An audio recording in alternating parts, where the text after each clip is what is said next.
Hey there and welcome. This is the latest episode where I talk to my clients and friends about what they're seeing in their portions of the CRE marketplace. My name is Cody Charfauros with Slatt Capital here in San Diego, and today we're talking industrial real estate trends. And to lend his expertise on the subject, I'm honored to have my industry colleague, client, and friend, Rusty Williams from Lee and Associates, San Diego North. Rusty, welcome, and thanks for being with me. Yeah, thanks, Cody. Appreciate you having us. I'm Rusty Williams. Me and my team are known as the Williams Roth Group team here in North San Diego County. We specialize in representing buyers and sellers, landlords and tenants for industrial real estate throughout San Diego County. Nice, very good. Well, that helps us orient it. So we're talking industrial, obviously, today, and in our observations and doing deals and talking with a lot of our clients that are owning a lot of industrial spaces, whether they're small, large, et cetera, it seems to me, and you can correct me if I'm wrong, that industrial during the COVID era has really become the new hotness. Yeah. And I wonder why. I mean, what's going on in that space right now from your perspective?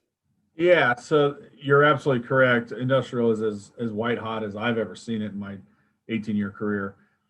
If you kind of step back and look at it as from a micro scale, you go, okay, you have all this capital out there that needs to get deployed. You have all these funds and all these pensions that need to spend this money and invest this money. And the people that control those funds they're no fools, right? They know that there's major concerns with retail, with office, and they're very, very, very gun shy about investing in those product types because their jobs are on the line, right? To make it simple, they're not going to take a risk and go buy an office property or a retail property at the risk of getting fired if it doesn't pan out. So all of this money is flying towards industrial because it's safer. There's a huge pent up demand for it. We're seeing absorption and growth in the industrial markets like I've never seen before. Is there really a specific set of tenants or a size range that is most in demand right now?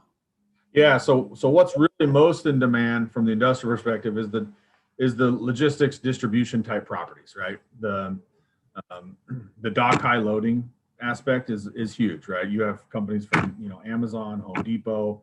We just did a transaction with a company called Perch, a different window company, home improvement distribution type oriented users. So what you're seeing is a lot of the big institutional capital is really focused on trying to acquire distribution type properties, knowing that there's a lot of tenants out there that'll absorb that space. From a tenant's perspective, right now we're tracking, more tenants than there are spaces, if that makes sense, right? So, we have just call it, 15 spaces and 25 tenants. Somebody's going to get left out. There's not enough space right now for the amount of tenants that we're tracking. From a landlord's perspective, that's outstanding. It's great. That's the position you want to be in. We have 5 offers on specific distribution properties here in our market. From a tenant's perspective, it's highly competitive. You have got to be in a good position financially. You have to move quickly. There's many cases where there's been multiple offers and 3 of the 4 tenants that made offers obviously don't get the space. So we have tenants that we're helping relocate. And it's competitive. And so you have to be ready to go and ready to strike when you find the property that works for you. Yeah, and I know you're active outside of California and Southern California, but you're obviously most of your market expertise in the industrial space is here. So talk to me about what is going on in San Diego and what demand drivers for industrial are really contributing to this hotness down here. Yeah, it's pretty unbelievable. We had a really good SIOR Zoom call yesterday where we went through a lot of this data. And really what happens is the central part of San Diego is the hub, right? And so everybody in an ideal world would probably want to be there for their distribution needs, but there's just no space. It's under 3% vacancy and there's no dock high big box distribution type product. So they start to expand throughout the county. So you go all the way up north to Oceanside, there's some product there that is ultimately going to be absorbed pretty quick, but there's product up there that can be taken, dock high distribution. Then you go all the way south to the border, which is Otay Mesa. There's some space down there, although it's getting absorbed really quickly as well. So there's just not enough space for all these tenants. And so you see them kind of gradually going away from the central part of the county. The same thing, kind of switching gears on product type, is happening with life science, right? So the life science and the biotech R&D type users that are typically in that central market, Torrey Pines area, they're also starting to come north. We just saw two large transactions over 100,000 square feet that happened in Carlsbad and one in Vista with biotech type users that take big chunks of space because it wasn't available in other markets. It's just the growth pattern has gradually expanded outward, and spaces are getting gobbled up really quickly. And you put on top of that, there's not much land left for development, right? You look at Otay and you think there is, and it might look like there is, but there's really not. I mean, there's not much land that's not accounted for down there. Same thing with Oceanside. There's one large site that was 28 acres that has recently been purchased by a developer, and it's going to be pre-leased before they build it to one of the biggest distribution companies in the world. So yeah. And you mentioned Central San Diego, Kearney, the city wants to have more housing there and less industrial or less other retail uses. So again, right. For industrial, it's even more landlocked than people see it today. And you mentioned the life sciences. I think that's a really interesting shift. What's happening in Sorrento and other places, and where, there's just not enough space. And actually, next week, I'm going to be meeting, doing another Zoom with Mike Novkov, Cush Wakefield, who is really seeing a lot of movement in that space on the office side. And it's interesting that, sort of industrial and office, we've been flirting with creative office for many years.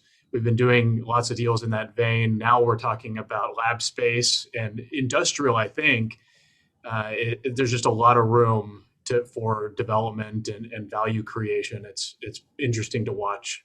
Yeah, completely agree with that. Yeah, it'll be interesting to see what his take is on it. So if you were to say one thing to investors or brokers that are just now jumping into the industrial space in whatever segment of that is, whether it's, large high dock distribution type industrial, or it's, we're talking about even sort of medical office uses, whatever it is, what's the one non-obvious thing that they should know about the space? Maybe it is obvious, but to a lot of people, I don't think they understand how competitive it is right now. And for product, I don't care if you're a tenant or if you're a buyer that wants to buy your own building to occupy, or if you're an institutional guy looking for, huge blocks of space. The competitiveness in the industrial markets is unbelievable. We are seeing cap rates that I didn't think we would ever see. I mean, they're in the 4% range in San Diego for good quality real estate. Owner users are tripping over each other to try to find small buildings to buy. And I mean small, I mean anywhere from 5,000 square feet up to 75,000 square feet. That range, there's just nothing out there. And so when something does become available, the price just keeps getting pushed. Well, as you said, it is competitive, and I think that all points to how necessary it is to have an expert in the space in your corner. Even if you're a broker that's representing a client, you need to have somebody that understands who all these players are. And to that end, Rusty, this has been super great. I appreciate your time. If folks want to get a hold of you and learn more, or learn how they can get back into this space, or if they have a need, how can they get in touch with you? We have a website you can go to and look at all the product that we control. I will note that we do a lot of off-market transactions. So if you're looking for a building and you're having a hard time finding it, reach out to us and we'll let you know about some off-market opportunities. My cell phone is 760-644-1887.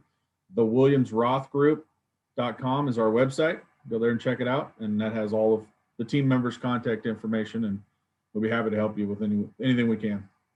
Very nice, sir. Well, with that, Rusty Williams, many thanks again for your time. And thanks to all you who are watching this. Hopefully it was valuable. Keep an eye out on my feeds for more great conversations with rock stars just like Rusty. Until then, this is Cody Charfauros from Slatt Capital signing off. Cheers.